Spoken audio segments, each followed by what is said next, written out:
নমস্কার দর্শক বন্ধুরা, আজ আমি হংকং মার্কেটে এসেছি।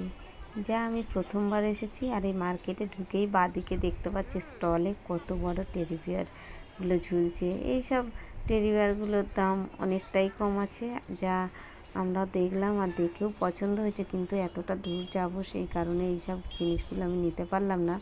আর এই যে তারপরে সামনে এগিয়ে যাচ্ছি, এগিয়ে গিয়ে দেখছি একটা ফলের দোকান। এত সুন্দর পেয়ারা, লাল পেয়ারা, তাও একটু কিনে খেয়েছি। আর এদিকে দেখুন সামনে ব্যাগের দোকান, এদিকে জামা কাপড়ের দোকান, ছোট ছোট বাচ্চাদের, বড়দের সবার। আইসক্রিমের গাড়ি দাঁড়িয়ে আছে, নানান রকমের নানান জিনিস দেখতে পাওয়া যাচ্ছে। বাচ্চাদের জিনিস, বড়দের যাবতীয়, ফুচকার দোকান। যে যেটা খেতে চান অবশ্যই খেতে পারেন। আর এই ঘুরে ফিরে আমার এই মার্কেটটা প্রচুর পছন্দ হয়েছে। জিনিসপত্রের অনেকটাই কম দাম, তাই জন্য আপনাদের সাথে শেয়ার করলাম। ভালো লাগলে লাইক, শেয়ার, সাবস্ক্রাইব, কমেন্ট করতে ভুলবেন না। এরকম নতুন নতুন ভিডিও